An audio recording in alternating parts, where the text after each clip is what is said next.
Assalamualaikum warahmatullahi wabarakatuh. Perkenalkan saya Raffi Hanif Hasibuan, NPM 23082601889. Untuk blog neurologi, pada video ini saya akan menjelaskan tentang penyakit nyeri kepala primer, yaitu tipe tension type headache atau TTH. Berdasarkan mind map yang sudah saya susun, pembahasan akan meliputi definisi, klasifikasi, gejala, etiologi, faktor risiko, patofisiologi, pemeriksaan fisik penunjang, tata laksana, komplikasi, dan juga referensi dari jurnal terbaru. Oke, kalau begitu kita langsung masuk saja ke definisi dari nyeri kepala primer tipe tension type headache. Nah, jadi tension type headache ini merupakan nyeri kepala yang paling sering ditemukan. Ciri khasnya adalah dia bilateral, artinya dia di kanan dan kiri, terasa menekan atau seperti diikat dengan intensitas ringan sampai sedang.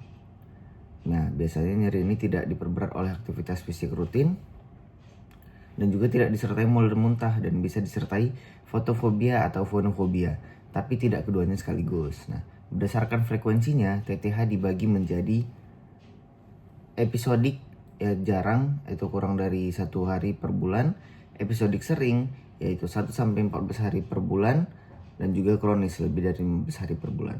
Oke. Untuk gejala klinis dari TTH ini sendiri, gejala utamanya adalah nyeri tumpul dan menekan. Biasanya dia terasa bilateral, tidak berdenyut, dan intensitasnya ringan hingga sedang. Nah, durasi nyerinya bisa berlangsung 30 menit hingga beberapa hari. Nah, berbeda dengan migrain, nyeri kepala tipe ini tidak mengganggu aktivitas secara signifikan dan jarang disertai gejala otonom. Oke, kita masuk ke etiologi dari TTH. Penyebab TTH ini bersifat multifaktorial. Faktor utama meliputi stres dan kecemasan, ketegangan otot prekranial, itu kepala dan leher.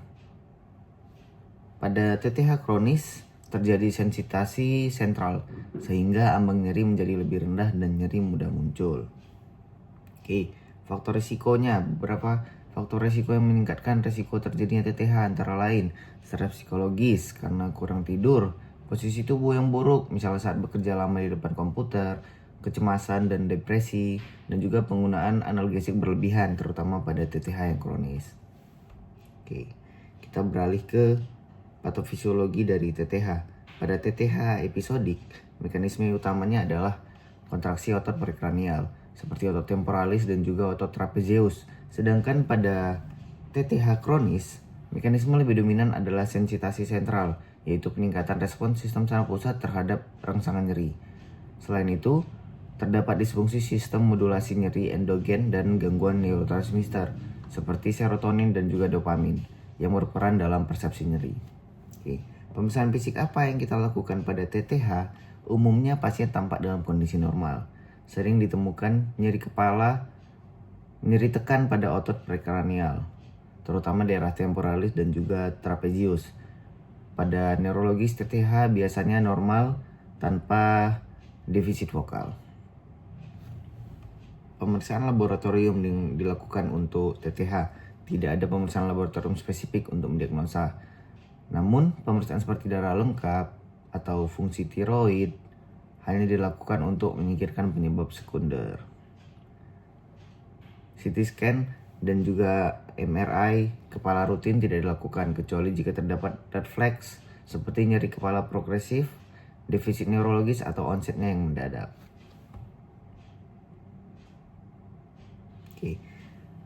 Tata laksana untuk penyakit TTH kita bagi menjadi farmakologi dan juga non farmakologi. Untuk nyeri akut, pilihan terapinya adalah paracetamol dan juga NSAID seperti ibuprofen atau naproxen. Nah, pada TTH yang kronis dapat diberikan antidepresan trisiklik terutama amitriptilin seperti profilaksis, dan juga kita lakukan pendekatan non farmakologis meliputi fisioterapi, manajemen stres, relaksasi, dan juga CBT, akupuntur dan biofeedback, edukasi pasien terkait dengan pola hidup yang sehat. Komplikasi pada penyakit TTH jika tidak ditangani dengan baik, TTH dapat menyebabkan yang pertama gangguan tidur, depresi dan kecemasan, penurunan kualitas hidup, medication overuse headaches akibat penggunaan analgesik yang berlebihan. Oke.